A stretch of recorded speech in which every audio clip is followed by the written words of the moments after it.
Hello students, welcome back to our YouTube channel Aadhunik JEE and initiative of Aadhunik digital classes. Previous class में हम लोगों ने discuss किया था कि मूविंग कॉइल गैल्वेनोमीटर क्या होता है, उसका प्रिंसिपल कैसे काम करता है और साथ में देखा था उसका कंस्ट्रक्शन क्या होता है, उसकी कंप्लीट थ्योरी देखी थी, करंट सेंसिटिविटी और वोल्टेज सेंसिटिविटी, इन सबको डिटेल में हम लोगों ने पढ़ा था। साथ में देखा था इसे कन्वर्ट कैसे किया जाता है मीटर और वोल्ट मीटर के अंदर। आज हमारा डिस्कशन होगा कि जो हमारा यूनिट चल रही थी जिसमें हम लोगों ने पहले डिसाइड किया था कि मैग्नेटिक फील्ड में ना कवर करके फोर्स कवर करेंगे, उसमें हम लोगों ने डिस्कस किया, पूरा फोर्स कंप्लीट कर लिया है। आज हम फोर्स के जितने भी क्वेश्चन होंगे मैग्नेटिक फोर्स से रिलेटेड वो उन सबका डिस्कशन करेंगे, जिसमें हमारा मैग्नेटिक डाइपोल होगा, साथ में मूविंग कॉइल गैल्वेनोमीटर के क्वेश्चन होंगे और motion of A charge particle होगा, ट्रेजेक्ट्री ऑफ चार्ज पार्टिकल होगा, इन सबका डिस्कशन किया जाएगा। तो सबसे पहला क्वेश्चन यहां पर दिया गया है, a square loop is carrying a steady current I, find the magnitude of it's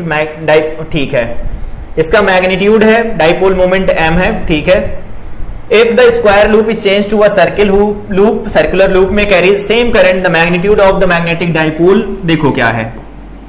अगर हम लोग बात करें कि यहां पर कोई एक सर्कुलर लूप बनाया गया है, पहले इसका शेप कैसा था, तो पहले इसका शेप था स्क्वायर शेप था। तो अगर ये स्क्वायर शेप रहा होगा तो यहां पर इसकी साइड लेंथ a अज्यूम कर लेते हैं। सपोज इसमें करंट I फ्लो कर रही है तो मैग्नेटिक मोमेंट लिखा जाएगा, जो स्मॉल m बोल रहे हैं वो लिखा जाएगा I इंटू a स्क्वायर होगा ना। और यहां पर इसकी रेडियस अज्यूम कर लेते हैं स्मॉल r, तो यहां से 4r a बनेगा, इसको लिख सकते हैं 2 पाई r के बराबर। तो यहां से देखो इंप्लाइज दैट लगा कि r की वैल्यू क्या निकल के आएगी, 2a बाई पाई आ जाएगी।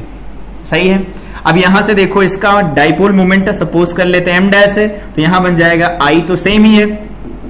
I सेम ही है तो I सेम रहेगा, और r स्क्वायर बनेगा पाई r स्क्वायर, तो पाई इंटू में r स्क्वायर, तो 4a square by pi square बन जाएगा। यहां से सॉल्व कर दो तो m dash is equal to क्या लिखेंगे, तो ये बन जाएगा पाई a, यहां पर देखो I इंटू a स्क्वायर को लिख देते हैं m, तो ये बन जाएगा 4m बाई पाई। ये हमारे पास डाइपोल मोमेंट निकल के आएगा, इस सर्कुलर लूप का ये आंसर हो जाएगा। ठीक है। अगला क्वेश्चन देखो, अगला क्वेश्चन दे रखा है यहां पर मूविंग कॉइल गैल्वेनोमीटर। कोई मूविंग कॉइल गैल्वेनोमीटर है, इसमें नंबर ऑफ टर्न्स दिए गए हैं, इस बार एरिया दिया गया है और यहां पर C दिया गया है, टॉर्सनल कांस्टेंट की value. The coil is placed in a magnetic field B parallel to its plane, ठीक है। Coil deflected by 1 degree by a current of 1 milliampere, value of B कितनी होगी। तो हम लोगों को पता है C5 जो लिखा जाता है याद होगा NIAB लिखा जाता था in case of radial magnetic field बनेगा। इसी में वैल्यू रख देना और सॉल्व कर देना है, देखा था प्रीवियस क्लास में। यहां से B की वैल्यू चाहिए तो B इज इक्वल टू क्या लिख सकते हैं, C5 डिवाइडेड बाय में क्या लिखा जाएगा, NIA। C की वैल्यू कितनी, 10 to the power of -6। Phi की वैल्यू कितनी है, तो ये 1 डिग्री है, रेडियन में बदलना पड़ेगा ना, ये रेडियन में दिया गया है, तो ये बन जाएगा पाई बाई 180। और यहां पर क्या बनेगा, नंबर ऑफ टर्न्स कितने, 175 इनटू में क्या बन जाएगा, इनटू में बनेगा करंट, करंट की वैल्यू कितनी है, तो करंट दी गई है यहां पर 1 मिली एम्पियर, तो करंट दे रखी है 1 मिली एम्पियर, तो यहां लिखो 1 into 10 to the power of -3 milliampere हो गया। और ए क्या दिया गया है, एरिया दिया गया 1 सेंटीमीटर, मतलब 10 to the power of -4। Solve कर दो, यहां से बी की वैल्यू निकाल लो, approximate 10 to the power of -3 tesla निकल के आ जाएगी। ठीक है, टेस्ला, ये हमारा ऑर्डर हो जाएगा इसका। अगला क्वेश्चन देखो क्या दिया गया है। अगले क्वेश्चन में इन्होंने कहा है कि ए हूप सिलेंडर, ठीक है, same mass radius are made of permanent magnetic field material with a magnetic dipole moment their respective axis, but the magnetic moment of hoop is twice of, देखो magnetic moment of hoop is equal to twice of magnetic moment of cylinder. They are placed in a uniform magnetic field in such a manner that they are magnetic moments makes small angle की जब बात करते हैं तो tau देखो क्या लिखा जाता है, टाउ का एक्सप्रेशन क्या होता है, MB sin थीटा लिखा जाता है। If theta is very small और थीटा की वैल्यू वेरी स्मॉल रहेगी तो टाउ को क्या लिख सकते हैं, ये डायरेक्ट MB इंटू में थीटा लिखा जा सकता है, साइन थीटा थीटा के बराबर हो जाता है। और याद होगा tau is equal to I alpha लिखा जाता है, हम जानते हैं क्लास 11 से। तो क्या बनेगा ये यहां से वैल्यू निकल के आएगी एम बी डिवाइडेड बाय में आई बन जाएगा, इनटू में बन जाएगा थीटा इज इक्वल टू में यहां अल्फा बनेगा, और ये अल्फा बनेगा तो जो ब्रैकेट में लिखा है ये तो ओमेगा स्क्वायर होगा, तो ओमेगा नहीं सीधे टी लिखो, टी इज इक्वल टू 2 पाई और इसको उल्टा करके लिख दो तो बन जाएगा आई डिवाइडेड बाय में एम बी बनेगा, ये बन जाएगा। क्वेश्चन क्या कह रहे हैं कि इन दोनों के टाइम पीरियड का ऑसिलेशन हमें चाहिए, ऑसिलेशन जो हो रहे हैं उसका टाइम पीरियड चाहिए। तो कैसे निकाला जा सकता है ऑसिलेशन का टाइम पीरियड? तो यहां से लिखो टी एच होल हुप के लिए लिखते हैं तो बन जाएगा 2 पाई, यहां पर लिखेंगे आई, ठीक है, और डिवाइड आई हुप का बनेगा और यहां पर एम हुप का बनेगा, बी तो दोनों के लिए सेम है, टी सी तो ये बन जाएगा 2 पाई, यहां पर क्या लिख सकते हैं, यहां लिखेंगे आई सी, एम एच कितना, एम एच दिया गया है, यहां एम एच हो गया, यहां पर ये वैल्यू लिखी जाएगी एम सी और यहां बी लिखा जाएगा। एक काम करते हैं, ये जो वैल्यू निकल के आई है T H by T C, इसको अगर हम सॉल्व करते डिवाइड करके तो बन जाएगा T H by T C is equal to 2 pi से 2 पाई कैंसिल करा दो, यहां पर आई एच बाई आई सी बनेगा तो लिख दो आई एच बाई आई सी का स्क्वायर रूट बन जाएगा, और यहां से बन जाएगा एम सी डिवाइडेड बाय में बनेगा एम एच, ये बनेगा। और हम जानते हैं मोमेंट ऑफ इनर्शिया याद होगा, हुप का मोमेंट ऑफ इनर्शिया लिखा जाता है एम आर स्क्वायर, तो मान लेते हैं मास दिया गया है एम तो ये आर स्क्वायर बनेगा, और आई सिलेंडर का क्या लिखा जाता है तो याद होगा हाफ एम आर स्क्वायर लिखा जाता है। इन दोनों का रेशियो निकालेंगे आई एच बाई आई सी, तो देखो क्या निकल के आएगा 2 निकल के आएगा, तो अगर ये 2 आएगा तो ये तो हो गया √2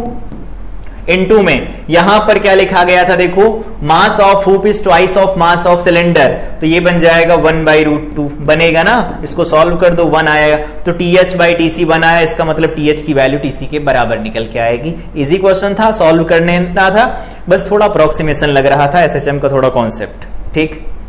इसके बाद अगला है रेक्टेंगुलर कॉइल, इसका एरिया दे रखा है और नंबर ऑफ टर्न्स दे रखे हैं, carrying a current of 3 ampere in clockwise direction is kept centred at origin XY plane में, ऐसा दिया गया है। तो यहां से देखो बताना है टॉर्क, तो टॉर्क का एक्सप्रेशन जानते हैं ना, NIAB साइन थीटा, ठीक है। N की वैल्यू कितनी है 100 टर्न्स है, करंट कितनी फ्लो कर रही है 3 एम्पियर, एरिया कितना दिया गया है तो ये बन जाएगा 12.5 इंटू 10⁻⁻⁴, बदल गया मीटर में। B कितना दिया गया है तो B दे रखा है 1 टेस्ला, ये देखो लिखा है यहां 1 टेस्ला दिया गया तो 1 रख दो। साइन थीटा 45 डिग्री बना रहे हैं तो कॉइल बनाएगी कितना, वो भी 45 बनाएगी तो 1/√2 हो जाएगा। ये टाउ को कैलकुलेट कर लेना, 0.27 न्यूटन मीटर आ जाएगा। देखो 2 लाइन में खत्म हो जाते हैं मेन के क्वेश्चन, कॉन्सेप्ट क्लियर होने चाहिए बस। अगला है यहां पर a thin flexible wire of length L, एक थिन है और फ्लेक्सिबल वायर है जिसकी लेंथ L दे रखी है, ठीक है, टोटल लेंथ L है, यहां पर लिख लो टोटल लेंथ जो दे रखी दैट इज L, ठीक है। Carries current I current flow कर रही है इसके अंदर क्लॉकवाइज डायरेक्शन में, सोन इन फिगर में दिखाया गया है। कह रहे हैं इस पूरे सिस्टम को उठा करके यूनिफॉर्म मैग्नेटिक फील्ड B में रख दिया जाता है, प्लेन जो है B का वो इनटू द प्लेन जा रहा है B, that wire takes the shape of circle का शेप ले रहा है ये, और अगर ये सर्किल का शेप लेगा तो उस केस में क्या है टेंशन इन द वायर बताना है। तो टेंशन इन द वायर बताने के लिए क्या करो, यहां पर इसे बनाओ दोबारा यहां पर और समझते हैं इसे कि टेंशन क्यों आएगा इसके अंदर। तो अगर इसका ये पॉइंट यहां पर है, इसका सेंटर है, मान लेते हैं कि यहां पर जो मैग्नेटिक फील्ड है वो अंदर के साइड, मान क्या लेते दिया ही गया अंदर की साइड मैग्नेटिक फील्ड दिया गया, मैग्नेटिक फील्ड अंदर की साइड दिया गया है, यूनिफॉर्म मैग्नेटिक फील्ड अंदर की साइड है, ये ऐसा, ठीक। अगर यूनिफॉर्म मैग्नेटिक फील्ड दिया गया होगा तो क्या लिख सकते हैं, देखो मान लें कि इसमें करंट फ्लो कर रही है, किधर की तरफ है क्लॉकवाइज सेंस में, तो क्लॉकवाइज सेंस में करंट फ्लो कर रही है, इधर क्लॉकवाइज सेंस में करंट फ्लो कर रही है। एक पॉइंट ये देखो, इस पर जो फोर्स लगेगा मैग्नेटिक फोर्स वो किधर आएगा, तो हम जानते हैं DL ऊपर के साइड, B अंदर के साइड, फोर्स बाहर की तरफ, DL ऊपर के साइड, B अंदर के साइड, फोर्स ऊपर की तरफ, मतलब जो यहां पर FM लगेगा वो रेडियली आउटवर्ड लगेगा, आउटवर्ड लगेगा, और रेडियली आउटवर्ड लगेगा तो उस केस में क्या होगा, ये स्ट्रेच करेगा, खींचेगा ना कुछ, और मटेरियल वो जो जिससे बना ये वायर वो मटेरियल खींचेगा, वो मटेरियल खींचेगा तो उसके अंदर क्या आएगा, टेंशन बनेगा, और टेंशन बनेगा वही टेंशन की वैल्यू चाहिए। तो अगर ये पूरी तरह से खिंच जाएगा तो उस केस में क्या आएगा, इक्विलिब्रियम आ जाएगा। तो ये देखो कोई भी मटेरियल अगर खींचेगा तो अपनी लेंथ के अलोंग ही खींचेगा, मतलब सरकमफेरेंस के अलोंग। तो यहां पर पॉइंट कंसीडर करो, मान लेते हैं एक छोटा सा यहां पर पार्ट लिया गया है, इसका छोटा सा पार्ट, ये छोटा सा पार्ट ले लिया जाता है, इतना छोटा सा पार्ट, मान लेते हैं ये एंगल बन रहा है डी थीटा, छोटा सा एंगल है, जब साइन बनेगा तो हम उसे थीटा लिख लिया करेंगे। तो इस वाले पॉइंट पर अगर देखेंगे तो यहां पर टेंशन इधर लगना चाहिए, इस पर टेंशन कहां लगना चाहिए, इधर लगना चाहिए, ऐसा ही तो होगा। टेंशन कहां लगेगा, अलोंग सरकमफेरेंस लगेगा, रेडियली आउटवर्ड मैग्नेटिक फोर्स लग रहा है। अब यहां से देखो इसको हम डॉटेड नीचे की तरफ बढ़ाते हैं तो डी थीटा, तो ये डी थीटा बाई 2 बनेगा। तो अगर ये वाली लाइन लिखें तो ये भी फोर्स, ये एंगल क्या बनेगा, डी थीटा बाई 2। तो अगर ये टी है तो यहां पर बनेगा T cos D theta by 2 बन जाएगा, और यहां पर क्या बनेगा, तो यहां पर बन जाएगा T cos D theta by 2 बन जाएगा। डाउनवर्ड, यहां पर भी डाउनवर्ड क्या बनेगा, डाउनवर्ड, तो डाउनवर्ड निकल के आएगा T sine D theta by 2 बनेगा, और यहां पर बनेगा T sine D theta by 2 बनेगा। सहमत हो इस बात से, बिल्कुल सही। अब एक बात ये देखो, ये फोर्स बराबर और अपोजिट डायरेक्शन में है तो नेट फोर्स तो बनेगा नहीं, इनका कैंसिल हो जाएंगे। नेट फोर्स इनका बनेगा, इन वालों का, इनका बनेगा नेट फोर्स। तो इनका फोर्स कितना बनेगा, इस पर फोर्स लगेगा आउटवर्ड डायरेक्शन में, बाहर की तरफ मैग्नेटिक फोर्स जो फोर्स लगाएगा, तो वो फोर्स बाहर की तरफ, और ये दोनों मिलकर फोर्स अंदर की तरफ लगाएंगे। इक्विलिब्रियम के केस में इन्हें बैलेंस करवा दो, क्या बन जाएगा यहां से, तो यहां लिखो इक्विलिब्रियम, इक्विलिब्रियम के केस में क्या होगा, यहां पर जो लग रहा है ये 2t sine D theta by 2, 2t sine D theta by 2 बन जाएगा, और इसको लिख देंगे हम I B L sine theta, sine theta की जगह डी थीटा लिखो, साइन थीटा डी थीटा के बराबर, डी थीटा से डी थीटा कट जाएगा, साइन थीटा यहां पर डी थीटा होगा, 2 से 2 कैंसिल हो जाएगा, इधर टी बनेगा, टी इज इक्वल टू बन जाएगा आई बी एल,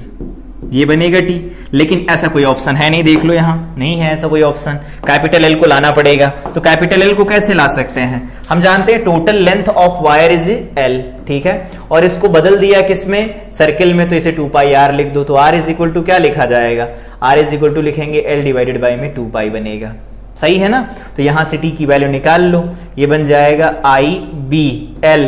लेंथ कितनी लिखी जाती है, तो यहां पर एल बाई 2 पाई लिख दो ऐसा, तो ये बन जाएगा आई बी एल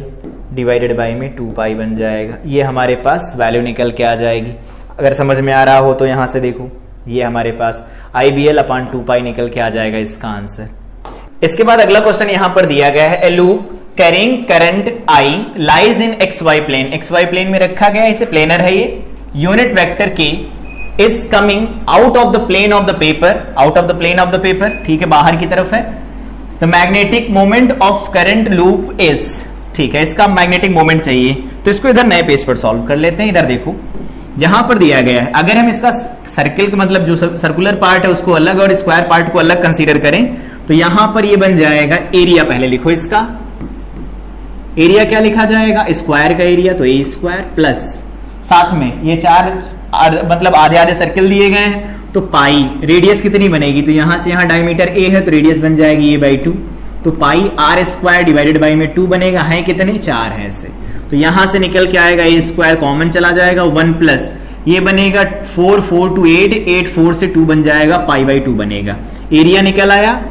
आया। और अगर एम लिखेंगे तो इसमें देखो करंट कहां फ्लो कर रही है, क्लॉकवाइज, तो क्लॉकवाइज करंट एंटी क्लॉकवाइज है, तो थंब कहां आएगा, राइट, मतलब अपवर्ड आएगा, तो ये लिखेंगे आई ए स्क्वायर 1 प्लस पाई बाई 2, और बाहर की तरफ के लिए क्या लिखते हैं, के कैप लिखते हैं, तो ये के कैप बन जाएगा, ये हमारा आंसर हो जाएगा। देखो ये होगा, ये भी देखो आंसर दिया गया, ध्यान रखना।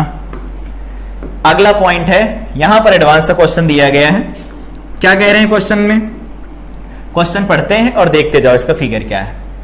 A uniform magnetic field B exists in the region between x is equal to 0 to x is equal to 3r by 2। यहां पर देखते जाओ, यहां पर एक लाइन ड्रॉ की गई, यहां दूसरी लाइन, ये x इज इक्वल टू 0, ये x इज इक्वल टू 3 है। इसके बीच में एक यूनिफॉर्म मैग्नेटिक फील्ड भी एग्जिस्ट करता है, ठीक है। आगे कह रहे हैं कि ए particle with charge q and momentum p, इस बार मोमेंटम दिया गया है, वेलोसिटी का कुछ नहीं है। Along x axis enter region 2, x axis के अलोंग, और जिस पॉइंट पर एंटर करता है वो पॉइंट देखो, ये ओरिजिन के नीचे यहां पर r डिस्टेंस नीचे से एंटर करता है इस दूसरे रीजन के अंदर। तो कहा है कौन कौन से ऑप्शन सही हो सकते, more than one option correct है। तो पहला है for b is equal to this value the particle will enter region 3 through the point p2 on x axis, x axis से होते हुए p2 पर ये जाएगा अगर b की वैल्यू इतनी रहती है तो यहां पर वापस आओ, पहले ऑप्शन को चेक करते हैं। ए ऑप्शन, b की वैल्यू वैसे दी कितनी रखी है, तो b की वैल्यू दे रखी है 8p/13 QR, 8p/13 QR दिया गया है, ये b की वैल्यू हमें दे रखी है, ठीक है। आगे बढ़ो, अगर ये b की वैल्यू दे रखी है और ये p2 पॉइंट से x एक्सिस से बाहर निकल जाए रीजन 3 के अंदर, तो हमें पता है ये सर्कुलर पाथ पर चले इस तरह से और यहां पर जब पहुंचे और इस तरफ बाहर निकल जाए, ऐसा होगा। वेलोसिटी तो बदलने वाली नहीं, मतलब मोमेंटम पहले भी p था तो बाद में भी p रहेगा। इसका सर्किल मान लेते हैं यहां कहीं कंप्लीट हो रहा है, ये सर्किल यहां कंप्लीट हो रहा है, इसे स्मॉल r लिख लो, यहां से यहां कितना, ये कैपिटल R है। इस कैपिटल R को स्मॉल r के टर्म में लिखे, अगर थीटा लिखा जाता तो याद होगा, इसे लिखते थे r minus r cos theta. पिछली क्लास में अगर नहीं देखा तो देखो,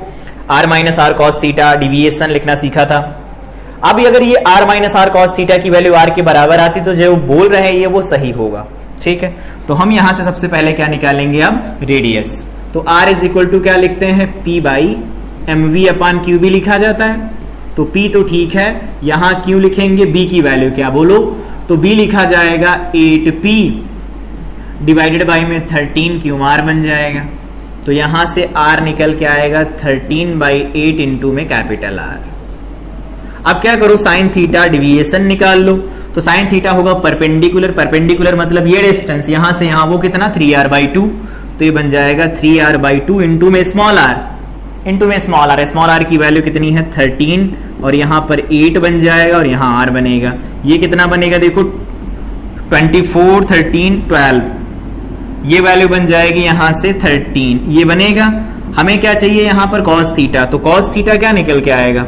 तो ये 12/13 तो वो 5/13 आएगा। मैथ्स वाले हो इतना तो जानते होगे, पाइथागोरस के ट्रिपलेट होते हैं, ये 12 है ये 13 है, तो ये 5 निकल के आएगा, 5/13 cos बनेगा। यहां पर वैल्यू पुट कर दो, तो ये वैल्यू सॉल्व करेंगे तो क्या लिख सकते हैं, r कितना है 13/8r, 13/8 capital R, 1 minus cos theta, theta की वैल्यू क्या बन जाएगी 5/13, 5/13 बनेगा, 13 माइनस 5 8, 13 कैंसिल, ये r के बराबर निकल के आएगा। इसका मतलब ये सही बोल रहे हैं, तो पहला जो ऑप्शन दिया गया है वो सही हो गया, दूसरे रीजन में चला जाएगा ये। अगला पॉइंट क्या है, b की वैल्यू अगर इससे बड़ी हो जाए the particle will reenter in region first, घूम के वापस आएगा। आने दो, यहां पर कुछ ऐसा है, यहां ऐसा है, ये x एक्सिस दिया गया है, यहां से पार्टिकल चले और घूम करके वापस इसी में आए, और इसके लिए इन्होंने कहा b ग्रेटर देन 2/3 और p/QR है, ऐसा दिया गया है। तो चेक कर लो ना, हम जानते हैं r की वैल्यू लेस देन होनी चाहिए, r की वैल्यू लेस देन होनी चाहिए किससे, यहां से यहां की डिस्टेंस वो है 3r/2 के, r होता है p/qb होता है, लेस देन 3r/2 बनेगा, इनइक्वालिटी है, सॉल्व कर लो इसे, तो यहां से b की वैल्यू क्या निकल के आएगी, b ग्रेटर देन निकल के आएगा 2/3, यहां पर बनेगा p/QR। देखो सही है, ये भी सही कह रहे हैं, तो b की वैल्यू सेम निकल के आ गई। तो ये सी ऑप्शन था, मतलब बी ऑप्शन है, ये तो सही हो गया, बी ऑप्शन भी देखो ठीक हो गया, बी ऑप्शन भी ठीक। तीसरे में कह रहे हैं कि the particle of same charge same, velocity same, distance between the point P1 and point of the reentry into the region first, ठीक है, is inversely proportional to the mass the particle will. तो ये r के बारे में basically बात कर रहे हैं, डिस्टेंस मतलब 2r होता है ना, 2r, तो उस केस में यहां से देखो r जो हम लिखते हैं वो लिखते हैं mv/qb लिखा जाता है ना, v constant, q constant, b constant, इसका मतलब r डिपेंड करना चाहिए मास के ऊपर, इस तरह से इन्होंने ये बात कही इनवर्सली प्रोपोर्शनल होगा, गलत हो गया ये। अगला point, when the particle re-enters region 1 through the longest possible path in region 2 the magnitude of change in angular linear momentum कितना होगा। वापस आओ इधर, डी ऑप्शन चेक कर लेते हैं। इधर डी ऑप्शन में कहा ये रीजन दिए गए हैं, ये एक्स एक्सिस है हमारे पास, यहां से जब ये चलना शुरू करेगा तो इस केस में इसके पास मोमेंटम कहाँ है, आई कैप में है, और जब ये अब दूर वाला होगा, दूर वाला पॉइंट कहीं ना कहीं ये अपने आप को ऊपर की तरफ मोड़ेगा तो यहाँ पी जे कैप बन जाएगा। तो पहले आई में था, अब जे में हो गया, तो पी इधर, तो ओवरऑल इनका जो मैग्नीट्यूड निकल के आएगा P delta P is equal to P final, तो पी कॉमन ले लो, ये J vector minus I vector बन जाएगा, मतलब आई कैप, तो ये बन जाएगा पी रूट 2। अगर हम इस पी वेक्टर का मैग्नीट्यूड लिखते हैं तो डेल्टा पी वेक्टर का अगर हम मैग्नीट्यूड लिखते हैं तो ये बनेगा, है देखो नहीं है, p बाई रूट 2 दिया गया है, सही नहीं है। तो इसके दो ऑप्शन सही हुए, पहले और दूसरे, बाकियों को रख के चेक कर सकते हो खुद ही। अगला क्वेश्चन यहां पर दिया गया है, देखो क्वेश्चन में कह रहे हैं in X Y plane region y greater than 0, मतलब above the x axis b1 है, below the x axis b2, दोनों की डायरेक्शन सेम है, आउट ऑफ द प्लेन है, ठीक है। t इज इक्वल टू 0 पर एक पार्टिकल यहां से थ्रो किया जाता है, नेग्लेक्ट ग्रेविटी, इस क्वेश्चन में ग्रेविटी को कंसीडर नहीं करना है। Let t is equal to t be the time when the particle crosses the y-axis from the first time। क्या कह रहे हैं, यहां से देखो ये पार्टिकल इधर चलेगा, b आउटसाइड में v क्रॉस b, इधर की तरफ फोर्स लगेगा, ये ऐसा जाएगा, मान लेते हैं ऐसा सर्कुलर पाथ पर चला, उसके बाद में इस वाले में सर्कुलर पाथ पर तो चलेगा, ऐसा होगा। तो कह रहे हैं जब ये ऐसा चले, नीचे वाले से ऊपर वाले में जाने लगे, तो पहली बार ये जब नीचे से ऊपर की तरफ जाएगा, इतने चलने में उसे टाइम t लगता है, कैपिटल T लगता है। फिर आगे v1 और v2 का रिलेशन दे रखा है, जरूरत पड़ेगी तो इस्तेमाल करेंगे। The average speed of the particle in metre per second along X axis in time interval t, time interval t की बात कर रहे हैं ऐसा, तो क्या बन जाएगा, ये सॉल्व कर दो। एक्स एक्सिस के अलॉन्ग अगर बात करें तो यहां से यहां गया, तो अगर इधर की रेडियस अज्यूम कर लो कितनी, r1, तो 2r1 गया, तो 2r1 गया, प्लस यहां से यहां की डिस्टेंस अज्यूम कर लेते हैं r2, तो ये 2r2 गया, ऊपर जाने में टाइम t1 लगा, नीचे वाले में टाइम t2 लगा, तो इज इक्वल टू में देखो यही तो एवरेज स्पीड है, एवरेज स्पीड है, बस इसी को सॉल्व कर देना, आंसर निकल आएगा। 2r1 क्या लिख सकते हैं, mv डिवाइडेड बाय में QB, B को लिखेंगे V1, यहां पर MV डिवाइडेड बाय में QB, तो V2 लिखा जाएगा। T तो ये पाई m टोटल लगता है 2 पाई m बाई QB, तो ये पाई m बाई QB लगेगा, plus pi m by QB V2 लग जाएगा। यहां से कॉमन ले लो, सॉल्व कर दो तो ये बन जाएगा यहां से 2 MV बाई Q, और यहां पर इसको उल्टा करोगे तो ये बन जाएगा Q बाई पाई m, और यहां 1 by b1 plus 1 by b2, यहां 1 by b1 1 by b2 cancel हो गए। यहां से देखो ये वैल्यू बन जाएगी, ये क्या लिखा गया है पाई,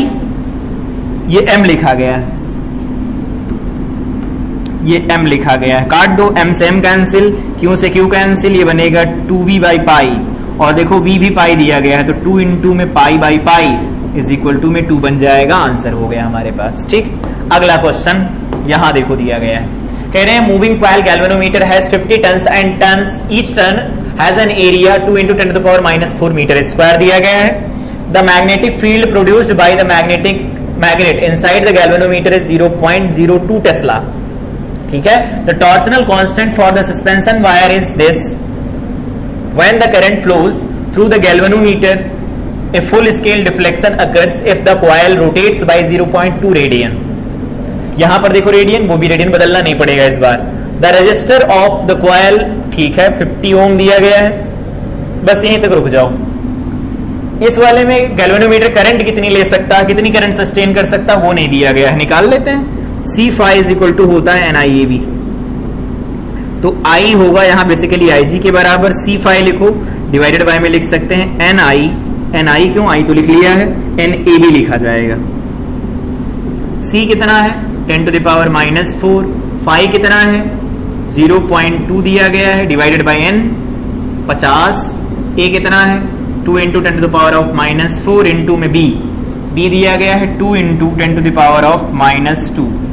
सॉल्व कर दो इसे, जो कट रहे हैं काट दो। देखो ये 4 से ये 4 कैंसिल हो जाएगा, 50 का डबल होता है 100, काट दो इससे, और इससे इसे काटेंगे बन जाएगा 0.1। तो ये 0 एम्पियर करंट ले सकता है, लेकिन इससे करंट कितनी भेजनी है इसके अंदर, हम करंट इससे मेजर करना चाहते हैं 1 एम्पियर की करंट मेजर करना है, तो क्या होगा, 1 एम्पियर की करंट मेजर करने के लिए रिक्वायर्ड शंट चाहिए, तो यहां से S इज इक्वल टू लिखना जानते हैं, क्या होता है Ig by I minus IG into में Rg बनेगा। Ig की वैल्यू देखो 1/10 लिख लें, सही है, और इंटू में 1/1 माइनस 1/10 बन जाएगा, इंटू में 50 बनेगा, ये 10 कैंसिल ही बन जाएगा 50/9, और जानते हैं 9 5 45 45 45 चलता रहेगा, तो ये 5.55 आएगा, राउंडिंग ऑफ करके 5.56 ओम लिख सकते हैं, ये आंसर हो जाएगा हमारे पास। अगला क्वेश्चन दिया गया है यहाँ पर, an alpha particle and a singly charge sulphur ion, एक अल्फा पार्टिकल और सिंगली चार्ज सल्फर आयन है, मास 32 mu दिया गया है, initially at rest they are accelerated through a potential difference v allowed to pass in a region of uniform magnetic field which is normal to the velocities, normal to the velocity होता है, तो in that case जो काम करेगा force वो क्या करेगा, वो सर्कुलर पाथ पर उन्हें चलाएगा, ये तो जानते हैं हम लोग। कह रहे हैं कि आर अल्फा दिया गया और आर एस दिया गया है इनकी सर्किल की रेडियस, तो कह रहे हैं इनका रेशियो बता दो। यहां पर एक पॉइंट देखो, पोटेंशियल डिफरेंस आ गया इस बार, हमारे पास जो फार्मूला होता है आर का वो होता है mv बाई क्यूबी ना, लेकिन अगर पोटेंशियल डिफरेंस इन्वॉल्व होता है तो उस केस में क्या लिखा जाता है 2m Q we divided by में क्या लिखते हैं क्यूबी लिखा जाता है। तो अगर यहां से देखेंगे तो r डायरेक्टली प्रोपोर्शनल किसके आएगा, v सेम b सेम, 2 से 2 तो कैंसिल ही हो जाएंगे दोनों बार में, तो यहां पर बन जाएगा m डिवाइडेड बाई में q का स्क्वायर रूट बनेगा। एक बार चेक कर लो फिर से, पोटेंशियल डिफरेंस सेम है, जिसमें भेजे जा रहे हैं वो भी सेम है, तो 2 और 2 तो दोनों जगह सेम रहेंगे, 2 के केस में अप्लाई करेंगे कैंसिल हो जाएगा, ये आएगा। इसका मतलब r पहले किसका चाहिए s, तो R S by R alpha is equal to बन जाएगा M S by Q S into में यहां पर बन जाएगा Q alpha by M alpha, square root में है सबके सब, ठीक। एम एस सल्फर का 32, क्यू एस सिंगली चार्ज है तो 1 लिखा जाएगा, तो ये लिख दो, प्लस ही माइनस ही जो भी बोला, कहा नहीं पॉजिटिवली नेगेटिव चार्ज है सिर्फ, इनटू में क्यू अल्फा कितना है, क्यू अल्फा 2e होता है, ये बात हम लोग जानते हैं 2e होता है, एम अल्फा ये 4 होता है, काट दो यहां से, देखो कितना आएगा 16 का निकल के आएगा 4, तो ये हमारे पास रिजल्ट निकल के आ जाएगा। तो ये क्वेश्चन थे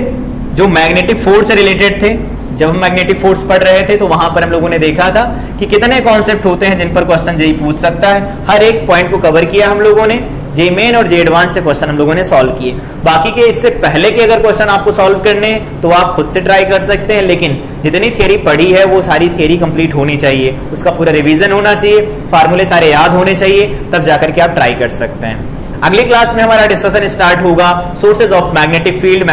बनाया कैसे जाता है, तो वहां पर हम लोग बायो सावर्ट लॉ पढ़ेंगे। जैसे वहां पर फील्ड निकालना सीखा था इलेक्ट्रोस्टैटिक्स में, वैसे यहां पर मैग्नेटिक फील्ड के एक्सप्रेशन हम लोग डेराइव करना सीखेंगे। तो तब तक के लिए मैग्नेटिक फोर्स जो कंप्लीट हुआ है टॉपिक, इसकी कंप्लीट थियरी को रिवाइज करें। मिलते हैं अगली क्लास में, till then I wish you all the best.